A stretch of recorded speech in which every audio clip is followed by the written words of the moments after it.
Assalamualaikum warahmatullahi wabarakatuh. Saya Ardelino Saihan dari TI 21A1 ingin menjelaskan tentang materi tentang basis data, dalam hal ini Database Management System atau biasa disingkat menjadi DBMS. Yang pertama, apa itu DBMS? Database Management System atau DBMS adalah sebuah software yang dirancang khusus untuk menghubungkan database dengan pengguna agar proses pengelolaan data dapat berjalan dengan baik. Jadi DBMS dirancang untuk menghubungkan database dengan user agar proses pengelolaan data itu berjalan dengan baik dan lancar. Kemudian, sebuah DBMS pada dasarnya bertugas untuk mengelola data, database engine, dan skema database agar proses manajemen dan pengorganisasian data dapat berjalan dengan lancar. Dengan kata lain, DBMS adalah sebuah perantara visual yang dapat membantu pengguna untuk membaca, memperbarui, mengorganisir, dan menghapus data yang tersimpan di dalam database dengan lebih mudah. DBMS itu sebuah perantara visual yang memudahkan kita untuk membaca, memperbarui, mengorganisir, ya intinya untuk mengelola data agar lebih mudah dalam penggunaan dan pemanfaatannya.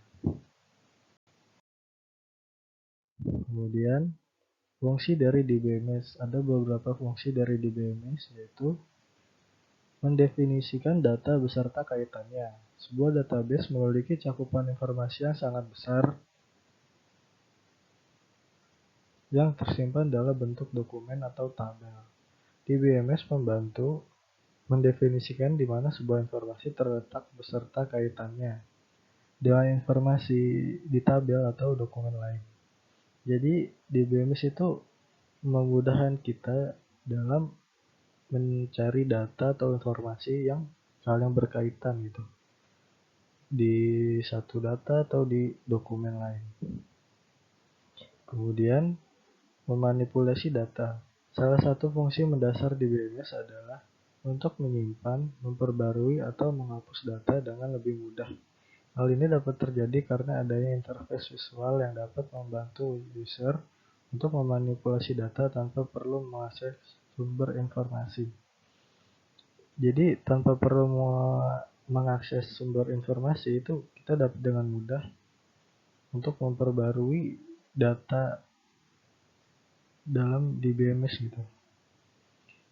Kemudian meningkatkan integritas data. Dalam sebuah DBMS terdapat beberapa basis data yang dapat diakses oleh banyak user. Jadi dalam satu DBMS itu bisa diakses oleh beberapa user, nggak cuma satu. Maka dari itu, akurasi dan konsistensi data dalam database adalah sesuatu yang mutlak. Jadi keterkaitan data antara satu dengan yang lain itu sesuatu yang mutlak agar tidak terjadi ketidakcocokan data. Misalkan di user yang sebelumnya datanya A, kemudian di user yang berikutnya datanya B, itu kan gak cocok ya. Maka dari itu DBMS memudahkan itu. Sistem pengelolaan basis data membantu memastikan bahwa seluruh data itu tetap akurat dan tersusun secara konsisten. Jadi datanya semuanya sama antara satu dengan yang lain. Kemudian backup dan recovery data. DBMS memiliki fitur backup dan recovery data otomatis yang tentunya sangat berguna untuk mencegah hilangnya informasi penting. Para user tidak perlu lagi menjalankan pencadangan berkala karena sudah ditangani oleh sistem. Berhubungan dengan data, dengan DBMS ini, di DBMS itu memiliki fitur auto save lah bisa dibilang.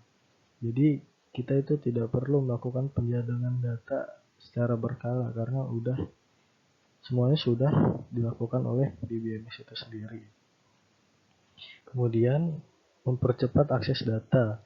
Sistem pengelolaan basis data membantu user dalam memperoleh hasil dari query mereka dengan cepat dan akurat. Dengan kata lain, sistem pengelolaan basis data berperan dalam meningkatkan produktivitas pekerja yang berkaitan dengan data. Kemudian, mengurangi inkonsistensi data. Sebuah inkonsistensi data terjadi ketika terdapat beberapa versi dari sebuah file di beberapa tempat sekaligus. Jadi seperti yang saya bilang tadi, agar tidak terjadi ketidakcocokan data, DBMS itu berperan penting dalam hal ini untuk memastikan data yang tersimpan adalah versi terbaru, sehingga tidak ada kesenjangan versi data di antara seluruh user. Antara data satu dengan data yang lain itu sama, tidak berbeda. Kemudian keamanan data. Keamanan data merupakan harga mati. Kenapa harga mati? Karena data-data yang tersimpan itu merupakan data-data yang penting yang harus kita jaga, sehingga pengaturan naturalisasi user merupakan hal yang sangat penting. Maka dari itu, untuk menjaga itu semua, itu di BMS terdapat fitur otorisasi akses menggunakan username dan password agar data-data yang tersimpan itu aman. Oke, mungkin segitu aja yang dapat saya sampaikan mengenai database management system. Kurang dan lebihnya mohon maaf. Assalamualaikum warahmatullahi wabarakatuh.